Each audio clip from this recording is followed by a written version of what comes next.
Initially called Burarong, which means ever flowing by the Wurundjeri people, the Yarro River is one of Victoria's iconic sites.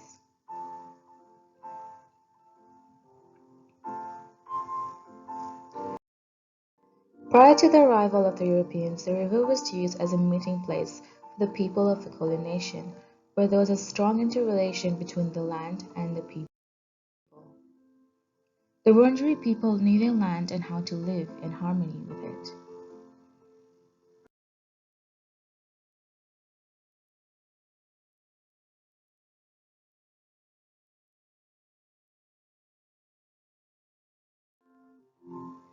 The first Europeans arrived in 1835, where shortly after the Batman Treaty was signed, land use shifted significantly, leading to the First Nations people to experience loss of land and culture.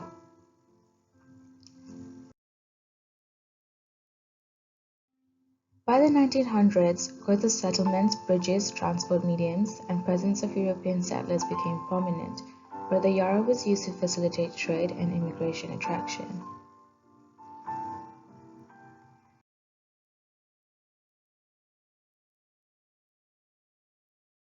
Prior to 1705, Melbourne had 8 types of vegetation, which was home to various fauna. However, since 2005, there's only been record of 4 vegetation types, and that this shows significant loss of habitat and ecological processes.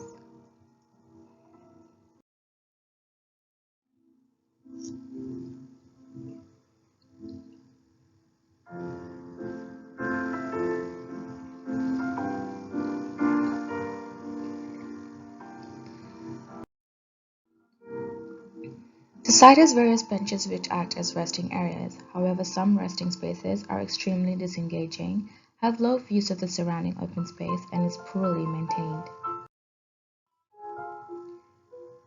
Access to transport is highlighted by connecting tram networks, train lines, roads, and bicycle paths.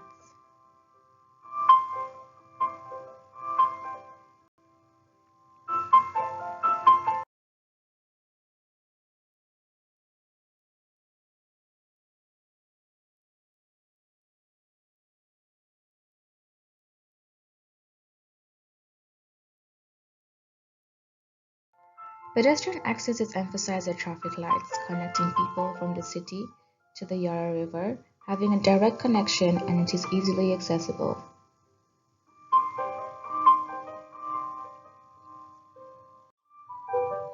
People mostly use the open green spaces to sit and socialize, to have a group setting, and just relax.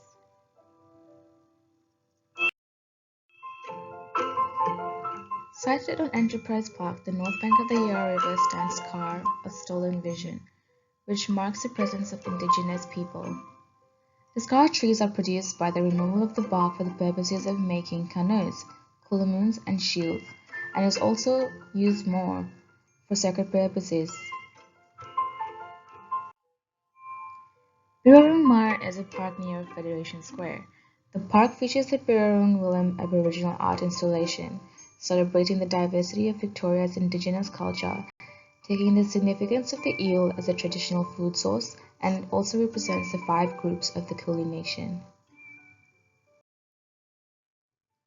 These shadow diagrams illustrate the abundance of sun within the space during the afternoon, with little foliage shading. The only areas that are used at this times of the days are under the road bridge and the rail line, ultimately making the park an impractical space. Within Enterprise Park, there are no trees placed specifically to provide shade for visitors wishing to visit and sit the site for an extended period of time. There are 7 species located across the Yarro Precinct site, with only 4 being native to Australia. The native species are currently relevant as Indigenous Australians use the seeds of these trees for food and their bark to create hunting tools. The size of vegetation around the site is minimal and confined to a few large planter boxes. Due to the intensity of the site regarding sunlight and shade, all the plants selected are hardy and resilient to these conditions. Furthermore, they are also low-maintenance plants that are also self-sustaining. Due to a lack of variety of planting, the fauna on the site is also a small variety, comprising common bird life, a few insects, and fish species. The existing biodiversity doesn't support reintroduction of endangered flora and fauna species.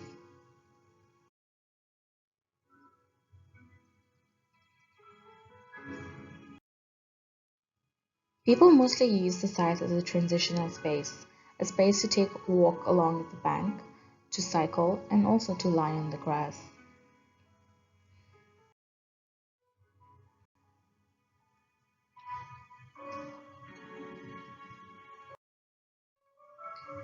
One of the large-scale conflicts of the Yarro precinct is that the site has fragmented habitats, offers a discontinued journey, and has lack of engaging opportunities.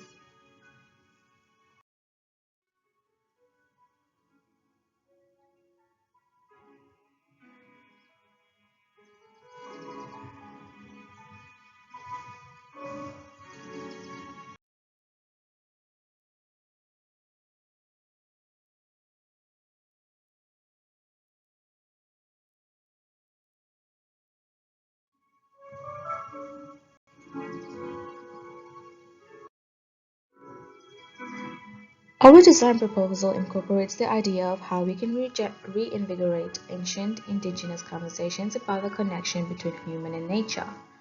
Not only does this compel us to care for nature, it becomes our collective's and cultural identity through the built environment, which can play a vital part in this dialogue. Thank you for watching.